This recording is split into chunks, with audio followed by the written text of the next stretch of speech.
চলতে থাকো, একদিন থামতেই হবে। একদিন পৃথিবীর বাস্তবতা এটা, হয় মৃত্যু, নয় বার্ধক্য, নয় অসুস্থ, তোমারে থামাই দেবে। মৃত্যু এসে তোমারে থামাবেই, বৃদ্ধ বার্ধক্য আইসা তোমাকে থামাবেই, হয়তো কোনো বিপদ অ্যাক্সিডেন্ট তোমারে থামাই দেবে।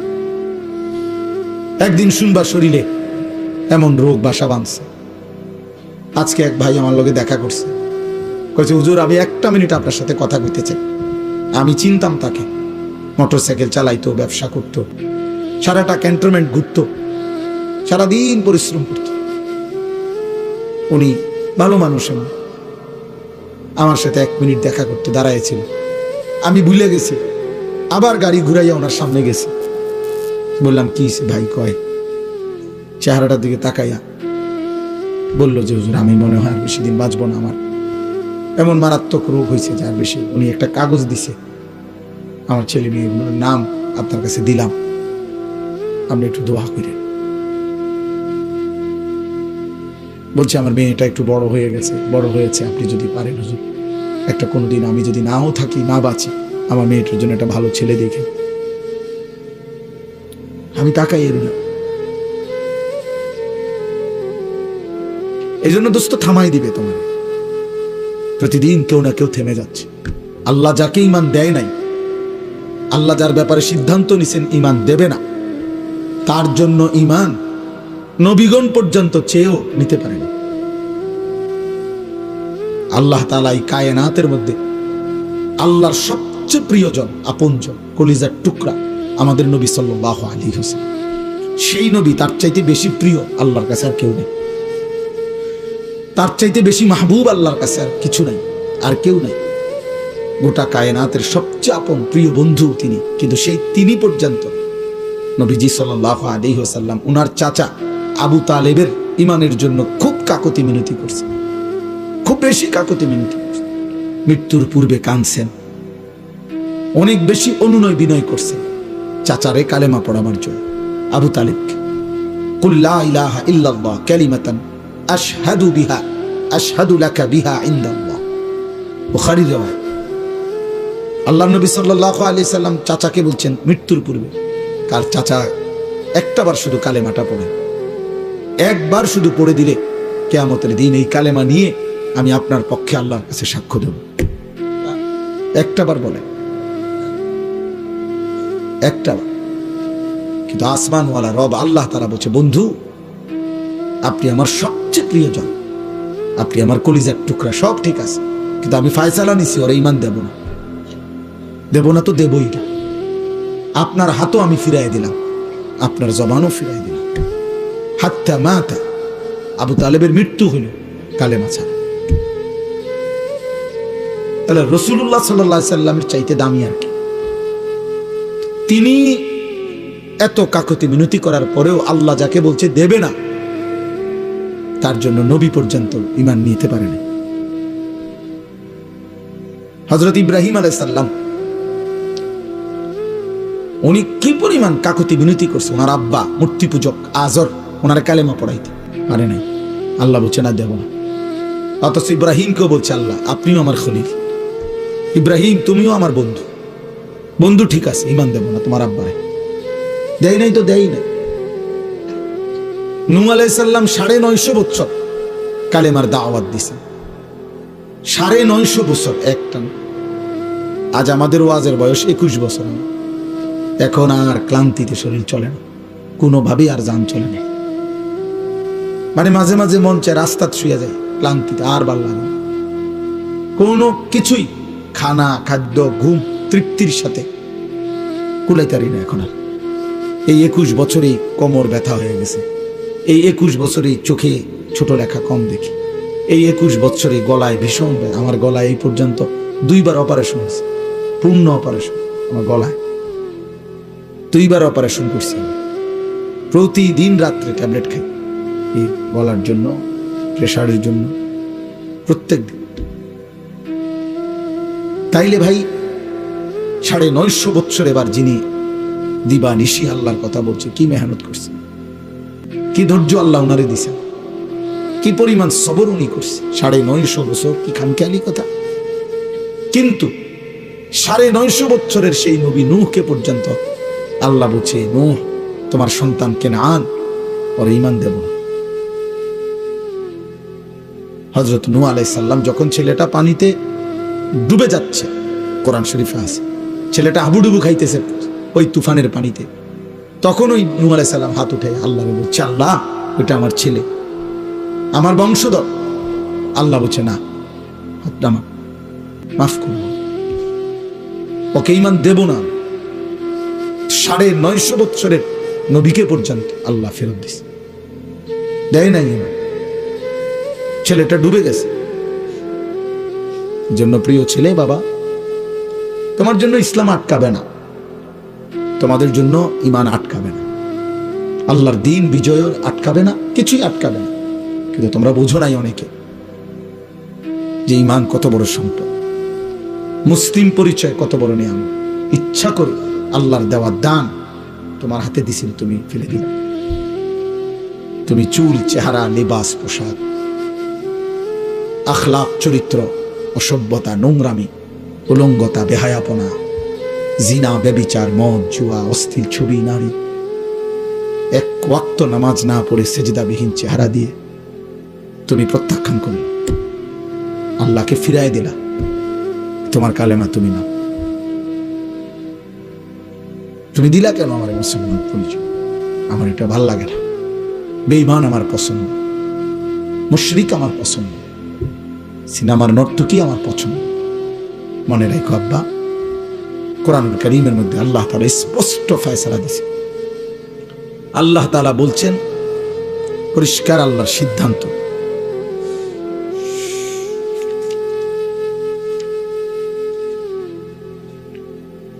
এই যে আল্লাহ তাআলা বলেন কুতিবা আলাইহি, সূরা হজ্জের মধ্যে আছে। আল্লাহ বলেন এটা আমি আল্লাহ তাআলার ফয়সালা, সিদ্ধান্ত করে দিলাম, লিখে দিলাম। কুতিবা, আমি আল্লাহ লিখে দিলাম, আন্নাহু মান তাওয়াল্লাহু, যে শয়তানের পথ অনুসরণ করবে, বন্ধু বানাবে শয়তানের পথকে, ফাআন্নাহু ইউদিল্লুহু, নিশ্চিত আমি আল্লাহ লিখে দিলাম সে তোমাকে গোমরাহ পথভ্রষ্ট করবে। ওয়া ইয়াহদিহি ইলা আযাবিস সাঈর, এবং অচিরেই এই শয়তানের পথ, শয়তান তোমাকে জাহান্নামের আযাবে পৌঁছিয়ে দেবে। অতএব ছেলেরা, বাবা ইদানিংকালে তোমরা অল্প বয়সে নিজেকে অনেক চালাক মনে করো। 16, 17 বছর, 18 বছর বয়সে অনেক বুদ্ধিমান হয়ে গেছো তোমরা এত কম বয়সে নারী ছবি, অশ্লীল দৃশ্য, উলঙ্গ ছবি, জিনা, ব্যভিচার, অনলাইনে জুয়া, মদের নেশা, জুয়ার নেশা, এবং বন্ধুদের অসৎ চরিত্রহীন আড্ডা। এর মধ্যে থেকে একটা মূল কারণ হলো তোমাদের দিলের মধ্যে আছে যে আমাদের জন্য কেউ নাই, কেউ বাধা দিবে এমন হিম্মত আমাদের সমাজে আমাদের কারণ নাই। মা, বাবা, আত্মীয় স্বজন, ওই যে দেখেন ওই বেয়াদব, দেখেন এই যে বেয়াদব, এই দেখেন 2 বেয়াদব, যাও দুনো বেয়াদব উঠে যাও, কানটা ধরে উঠায় দাও,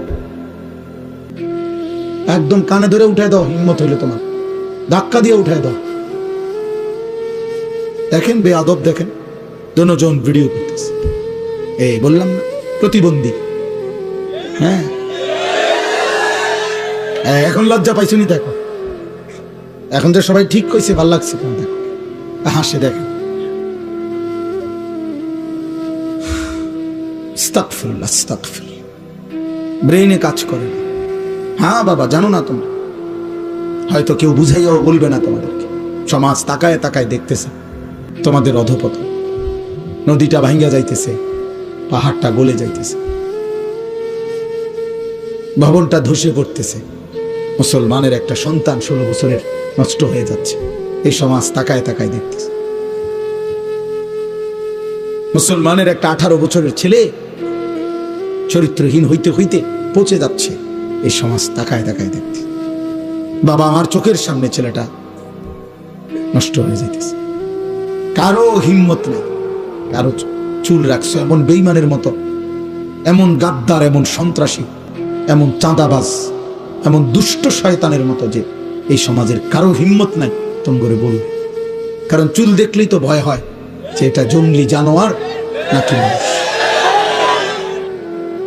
7 বছর বয়সে বাচ্চাটা আপনাকে কি অন্যায় করেছিল, আপনি তাকে কেন দিন শিখান নাই? বলেন, আমনের এই ফায়সালা দেওয়ার যে আমার 3 ফুট 1 ফুটরে মাদ্রাসা দিছি আর দুগারে স্কুলে পড়াইছি ছোটবেলায়, হ্যাঁ এই বন্টন করার অধিকার আমাদের কে দিল? আল্লাহর কোরআন থেকে যে আমার 3 ছেলের মধ্যে আমি একজনরে পড়াবো একজনরে পড়াবো না, এই সিদ্ধান্ত দেওয়ার অধিকার আমাদের আছে?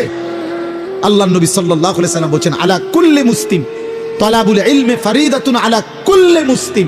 আলা কুল্লি মুসলিম মানে কি? 3 জনে একজন, 4 জনে একজন, তো কেটা কেটা? তাইলে বলেন, আপনাকে তো নিষেধ করে নাই বাংলা পড়াইতে, আপনাকে তো বলে নাই জেনারেল পড়া নিষেধ, বাংলা, অঙ্ক, ইংরেজি, পদার্থ, জীববিজ্ঞান এগুলো হারাম। হুজুররা বলছে এগুলো হারাম। তাহলে আমি তো কুমিল্লা ভিক্টোরিয়া কলেজ থেকে মাস্টার্স পাস করছি, আমি তো জেনারেল লাইনে পূর্ণ পড়ালেখা করছি। সায়েন্স বিজ্ঞান বিভাগ থেকে আমি তো দাখিল এসএসসি পাস করছি 1998 সালে। বাংলাদেশে সর্বোচ্চ নাম্বার পেয়ে ফার্স্ট হয়েছি, 1 নাম্বার সারা বাংলাদেশে। আমি তো এখানে বহুবার আসছি, আপনারা আমারে দেখছেন না আগে। তাইলে আব্বা বলেন, আমি তো নিষেধ করি নাই, তুই পড়ো স্কুলে, পড়ো কলেজে, তুমি একদম হিমালয় পর্বতের উপরে লাও, আটলান্টিক মহাসাগরের নিচে যাও। কিন্তু প্রশ্ন হলো, আল্লাহ বুল্লা কেন, নামাজ বুল্লা কেন, মালিকের কোরআন পড়তে পারো না কেন, আল্লাহর নামের একটা তাসবিহ পড়তে পারো না কেন, নবীর শিখানো 10টা দোয়া বলতে পারো না কেন? হ্যাঁ, এটা বাধা কিসে? এটা ছুটে গেল কেন আব্বা? বাথরুমে ঢুকতে দোয়াটা পারো না কেন, বের হইতে দোয়াটা পারেন না কেন? আপনি না মাস্টার্স করছেন, আপনি না এসএসসি পাস করছেন, আপনি না ইন্টারমিডিয়েট পাস করছেন, আপনি না অনেক কিছু করছেন, তো এটা ভুলে গেলেন কেন? এটা বাদ দিলেন কেন? আখিরাত বাদ দিলেন কেন? আল্লাহ আমাদেরকে বিবেক দান করে। চলেন, আল্লাহ তাআলা বলেন যে আল্লাহর সাক্ষাৎ চায় না মানে জান্নাত চায় না। 2, ওয়ারাদু বিল হায়াতিদ দুনিয়া, যে দুনিয়ার জীবন পেয়ে খুশি হয়ে গেছে। কি পেয়ে খুশি হয়েছে বলেন? দুনিয়ার জীবন। খাইতেছে, ঘুম যাইতেছে, হ্যাঁ দুনিয়া লইয়া মোটামুটি মনের চাহিদা পূরণ হইতেছে, নাচতেছে, খাইতেছে, ফুর্তি করতেছে। মন চাইলে এক বেলা পরিশ্রম করে, আরেক বেলা গান শুনে, বা এক বেলা মেহনত করে, আরেক বেলা সাদোয়ানে গপ মারে। কোনো অসুবিধা নাই, মনে ভালোই চলছে আল্লাহর রহমতে। কি অবস্থা কাকা, কেমন আছে? ভালো, আল্লাহ ভালো রাখছে, আল্লাহর ভালোই রাখছে।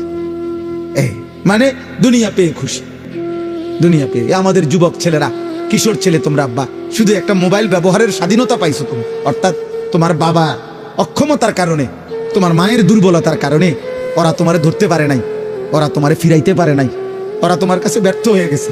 তোমার গাদ্দারের মতো চেহারা, তোমার মুশরিকের মতো চুল, আর তোমার বেঈমানের মতো চোখের চাহনি আর চলাফেরা দেখা বাবা কাঁপে, মা ভয় পায় যে তারে দেখতে শুনতে যেই চুল চেহারা, তারে কইলে বেশি কিছু কইলে কোনটা করে কি মাথা ফাটাইয়ালায়, না বিল্ডিং ভাঙ্গিয়ালায়, না আলমারি ভাঙ্গিয়ালায় বলা যায় না। আপন মা আপন বাবা সিদ্ধান্ত নিছে, পরে আর আল্লাহর কথা বলবো, পরে আর নামাজের কথা বলবো। হায় সন্তান, খোদার কসম, তোর উপরে আল্লাহর সবচেয়ে বড় লানত, অভিশাপ যে তোর মা তোরে আর বলে না, তোর বাবা আর তোরে ফিরায় না রে আব্বা। তোর জীবনের সবচেয়ে বড় দুর্ভাগ্য, বদনসিব।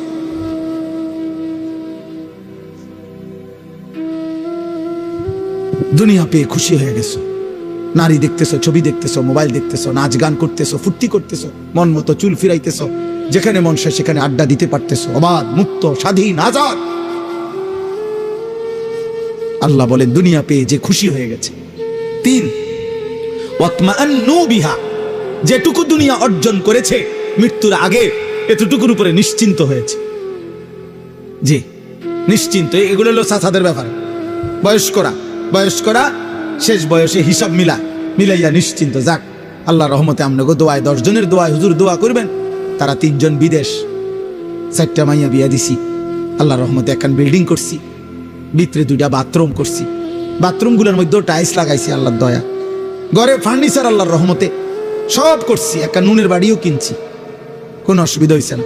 আল্লাহর রহমতে রাস্তার লগে কত জায়গাও লইছি, ব্যাংকে কিছু টাকাও জমাইছি, এই আল্লাহ ভালো রাখছে, আল্লাহর কাছে যা চাইছি আল্লাহ দিছে, আল্লাহ দিছে। এই যে দুনিয়া মিলাইয়া কি নিশ্চিন্ত, নিশ্চিন্ত, নিশ্চিন্ত যে না আলহামদুলিল্লাহ আমার 60 বছরের জিন্দগি সার্থক, আল্লাহর কাছে যেমনে যেমনে চাইছি, ফোলাগুনের বিদেশ, মাইয়ার বিয়া, বিল্ডিং, ঠিক আল্লাহ এমনি এমনি দাগে দাগে খতিয়ানে মিলাইয়া আল্লাহ দিছে আমার।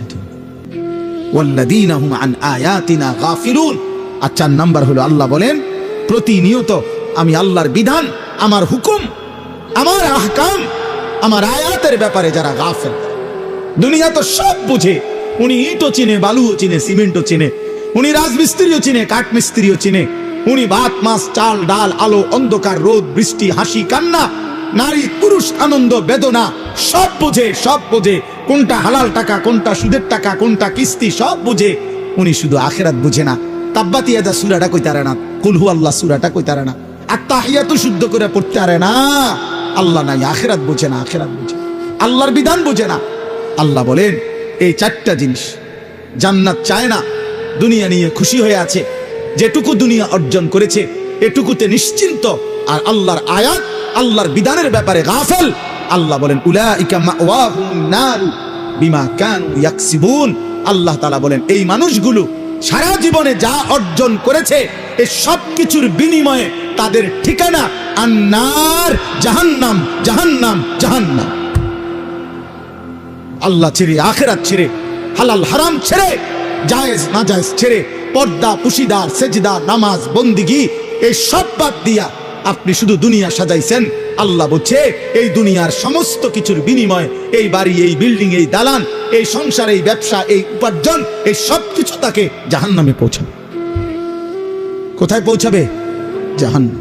অতএব প্রত্যেকের কাছে অনুরোধ, আখিরাতের ফিকির করেন। যুবক ভাই, তোমারে অনুরোধ করলাম বাবা, তুমি আল্লাহর দিকে ফেরো, তোমার কথা তুমি ভাবো। এই পৃথিবী তোমারে মনে রাখবে না, আখিরাতে আল্লাহও চিনবে না। নাফরমানকে আল্লাহ কোরআনে বলছে ইন্না নাসিনাকুম। আল্লাহ তাআলা বলছেন তুমি যেমন দুনিয়ায় আমাকে ভুলে গেছো, আজ আখিরাতে আমি তোমাকে ভুলে গেলাম। কাযালিকা আতাতকা আয়াতুনা ফানাসিতাহা ফাকাযালিকা আল-ইয়াওমা তুনসা। দুনিয়ায় আমার আয়াত তুমি ভুলে গেছিলা, আজ আখিরাতে আমি আল্লাহ তোমাকে ভুলে গেলাম।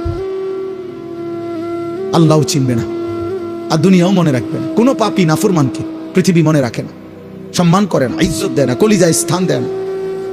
আব্দুল কাদের জিলানী রাহমাতুল্লাহ আলাইহি মানুষের কলিজা, বাইজিদ বুস্তামি মানুষের কলিজা, জুনায়েদ বাগদাদি মানুষের কলিজা, এই আজকের শহীদ শরীফ উসমান হাদি রাহমাতুল্লাহি আলাইহি এই ইমানদার যুবক ও মানুষের কলিজা। কিন্তু ফেরাউন এই নাম পৃথিবীর মানুষ কোন কুত্তার নামও রাখে না। নমরুদ এই নাম পৃথিবীর মানুষ কোন কুত্তার নামও রাখে না। আবু জাহেল এই নাম পৃথিবীর মানুষ কোন কুত্তার নামও রাখে না। আবু লাহাব এই নাম পৃথিবীর মানুষ কোন কুত্তার নামও রাখে না। ঘৃণিত, ঘৃণিত, বেঈমান ঘৃণিত, নাফরমান ঘৃণিত। কোন মদখোর নেশাখোর গাঁজাখোরকে, কোন জুয়ারিকে, কোন নারী লুভী চরিত্রহীন লম্পটকে পৃথিবী ভালোবাসে না। পুরস্কার দ্বিগুণ দ্বিগুণ দিতে থাকবো। 2 ওয়ায়াদরাউনা বিল হাসানাতিস সাইয়্যিআহ। তাদের একটা বড় স্বভাব, তারা যেই কোনো মন্দ আচরণের জবাবে উত্তম আচরণ দ্বারা সেটা প্রতিহত করে। এটা তাদের, এজন্য তাদের পুরস্কার দ্বিগুণ। আর এই গুণ যার মধ্যে থাকবে, মন্দ আচরণের জবাবে যে উত্তম আচরণ করবে মানুষের সাথে, আমি তাকেও দ্বিগুণ দ্বিগুণ নেকি দিতে থাকবো। 3 নাম্বার ওয়ামিম্মা রাযাকনাহুম ইউনফিকুন। আমি আল্লাহর দেওয়া রিজিক থেকে তারা আমার পথে সাদাকা করছে, দান করছে, এ কারণে তাদের পুরস্কার দ্বিগুণ দ্বিগুণ। এই পুরস্কার কিয়ামত পর্যন্ত যারা আমি আল্লাহকে মেনে আমার পথে প্রতিনিয়ত দান সদকা করতে থাকবে, তাদের নেকিও আমি আল্লাহ দেব দ্বিগুণ দ্বিগুণ। 4 নাম্বার ওয়া ইযা সামিউল লাগওয়া আ'রাযু আনহু ওয়া ক্বালু লানা আ'মালুনা ওয়া লাকুম আ'মালুকুম। আল্লাহ বলে তাদের একটা বড় বৈশিষ্ট্য, যেই কোনো বেহুদা কথা, বেহুদা কাজ, মন্দ কথা, গুনাহ মিশ্রিত কথা, অশ্লীল কথা, বেহায়া কথা, অসভ্য কথা, নাজায়েজ কথা, হারাম কথার কোনো মজলিস পরিবেশ তারা যখনই দেখে শুনে আ'রাযু আনহু, তারা তার থেকে সরে যায়। আর তাদেরকে গুনার এই কথার মধ্যে যদি যোগ দিতে বলে, ও আইও না, উদ্র বইও না, গপ মারি, গীবত করি, পরের গালিগালাজ করি, তারা বলে লানা আ'মালুনা ওয়া লাকুম আ'মালুকুম। তোমার কাজ নিয়ে তুমি থাকো, আমি আমার আল্লাহ নিয়ে আসি। সালামুন আলাইকুম, তোমার জন্য আল্লাহর কাছ থেকে শান্তি কামনা করছি, আল্লাহ যেন তোমাদেরকেও হেদায়েত দেয়। লা নাবতাগিল জাহিলিন, কোন জাহেল, মূর্খ, নাফরমান, পাপীর সঙ্গী আমরা হতে রাজি না। আল্লাহ বলে এটা তাদের আখলাক, এজন্য তাদের পুরস্কার দ্বিগুণ দ্বিগুণ কিয়ামত পর্যন্ত। আমার যে বান্দা ইমানদার, কিশোর তোমাদেরকে বলি, যুবক তোমাদেরকে বলি, বয়স্ক বাবা আপনাদেরকে বলি, আমাকেও বলি, পর্দার আড়ালের মা বোনকেও বলি, আল্লাহ বলছে যে মন্দ কথা, মন্দ কাজ, গুনার কথা, নাপাক কথা, নাজায়েজ কথা, হারাম কথা, গালিগালাজের কথা, অসভ্য কথা, বিশ্রী কথা, নোংরা কথা, কুফরি কথা, শিরকি কথা, নিফাকি কথা, বিদআতি কথা, কবিরা কথা, হারাম যত কথা, যত পরিবেশ, এখান থেকে যে অ্যাভয়েড করে চলে, আড়াল করে চলে, আল্লাহ বলে বান্দা তোর এই ধৈর্য সবরের কারণে তোর প্রত্যেক আমলের বদলা আমি দ্বিগুণ দ্বিগুণ দেব। সর্বশেষ আল্লাহ বলেন, হে নবী, শেষ কথা, আমি আপনাকে যা কিছু বলছি বন্ধু, আপনি তো বলবেন, পুরস্কার তো দিতে থাকবেন, দেব আমি। তবে একটা কথা বন্ধু মনে রাখবেন, আমার কথা, এই কোরআনের কথা, আখিরাতের কথা, কবরের কথা, আমার কালেমার দাওয়াত আপনি তো দিতে থাকবেন, তবে এটা শুধু মনে রাখবেন, চূড়ান্ত হেদায়েত শুধুমাত্র আমি আল্লাহর হাতে, কোনো মাখলুকের হাতে না। এজন্য বাপ, আমি যে কথাটা মাঝখান দিয়ে বলছি, আমি যদি মৃত্যু পর্যন্ত বলে যাই, আমাদের সমস্ত হুজুররাও যদি মৃত্যু পর্যন্ত বলে যায়, পৃথিবীর সব বক্তা, সব ওয়াইজ, সব পীর, সব বুজুর্গ একত্রে বলে গেল, মূলত পরিবর্তন, হেদায়েত, চূড়ান্ত হেদায়েত এটা কার হাতে? ইন্নাকা লা তাহদি মান আহবাবতা, হে নবী, আপনি একা চাইলে কাউকে হেদায়েত দিতে পারবেন না। ওয়ালাকিন্নাল্লাহা ইয়াহদি মান ইয়াশা, বরং আল্লাহ যাকে চান তিনি তাকে হেদায়েত দিবেন। ওহুয়া আ'লামু বিল মুহতাদিন, প্রকৃত পক্ষে হেদায়েত পাবে কারা কারা সেটা আল্লাহই জানে। কে জানেন? একটা উদাহরণ দেই। আবু জেহেল নাম শুনছেন কিনা? আবু লাহাব নাম শুনছেন কিনা? আবু বকর নাম শুনছেন কিনা?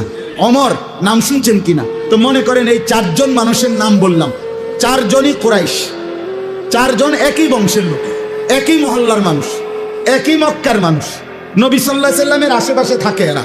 আল্লাহ তাআলার দায়িত্ব নিয়ে পেয়ে নবী সাল্লাল্লাহু আলাইহি সাল্লাম কালেমার দাওয়াত, ইমানের দাওয়াত আবু জেহেলকেও দিছে, আবু লাহাবকেও দিছে, আবু বকরকেও দিছে, ওমরকেও দিছে। কিন্তু আসমানওয়ালা রব আল্লাহ বলছে, বন্ধু আবু বকরকে আমি নিলাম, আবু জেহেলকে নিলাম না, ওমরকে নিলাম, আবু লাহাবকে নিলাম না।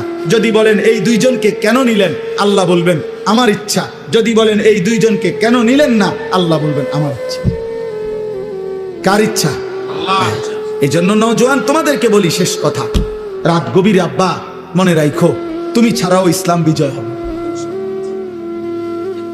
হ্যাঁ, সেদিন আবু জেহেলকে ছাড়া, আবু লাহাবকে ছাড়াও ইসলাম বিজয় হইছে, কালেমার বিজয় হইছে, পৃথিবীময় আল্লাহর দ্বীন প্রচার হইছে। অতএব অতএব আমরা এতটুকুই শুধু যে আমরা বলি, আমাদের জিম্মাদারি এটাই, যত চিৎকারি করি, যত আহাজারি করি, যত চোখের পানি ফেলি, ফায়সালা কোথায়? কোথায়? খালাস, আমরা এই আশায় আছি যে ফায়সালা তো আসমানওয়ালা দিবে।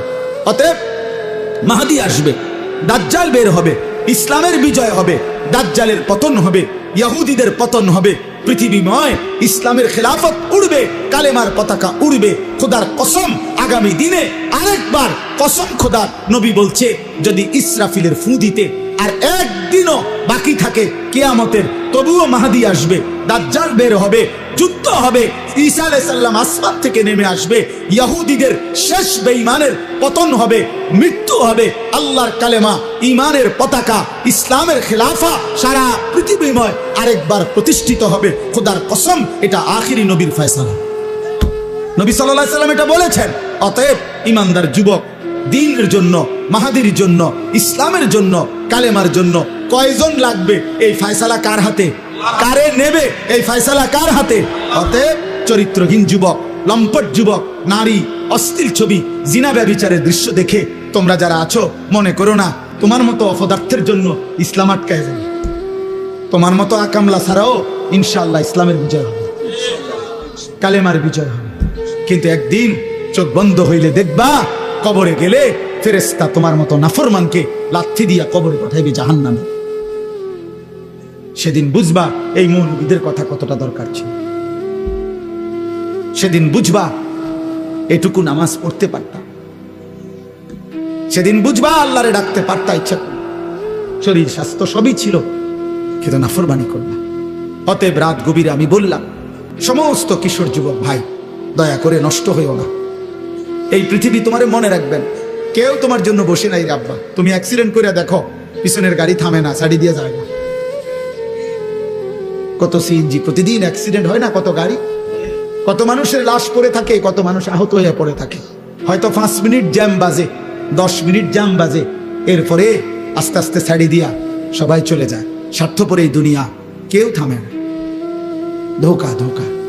এই বন্ধু নামের যেসব শয়তান তোমার লগে এখন আড্ডা দেয়, নারী দেখে, ছবি দেখে, উলঙ্গ দৃশ্য দেখে, তোমারে ফুর্তি করে, এই হাইওয়ান তোমার বিপদে থাকবে। তুমি পাওটা ভাঙ্গা দেখো, আর ওরে ক বন্ধু তোর ফাড়ও তুই ভাঙ, সে জীবন না বলে ভালো থাকিস। আচ্ছা যায়। এই জন্য চরিত্রহীনের খপ্পরে পড়ো।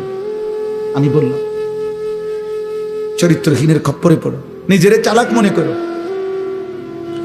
আম হাসিবাল্লাযীনা ইয়ামালুনা আস-সাইয়্যাতি আন ইয়াসবিকুনা, আল্লাহ বলে বান্দা ভেবো না গুনাহ করে আমারে ডিঙ্গায় লাইবা। আল্লাহ নিষেধ করছে, বান্দা পুলিশ, র‍্যাব, বিজিবি, আর্মি সব তুমি ফাঁকি দিবা, এই পৃথিবীর সব, কিন্তু আমারে ফাঁকি দিবা কেন? আমাকে ডিঙ্গাইবা কেন? অতএব বাপ, অনেক রাত হয়ে গেল।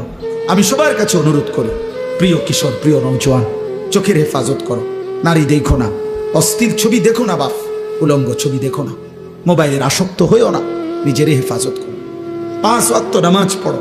ফজরের নামাজ কষ্ট করে হলেও জামাতের সাথে পড়ো। দেখবা ফজরের মুসল্লি যারা, আমি বলে গেলাম মাহাদির সৈনিক তারা। ফজরের মুসল্লি যারা দাজ্জালের বিরুদ্ধে লড়বে তারা। ফজরের মুসল্লি যারা বিশ্বময় কালেমার পতাকা উড়াবে তারা।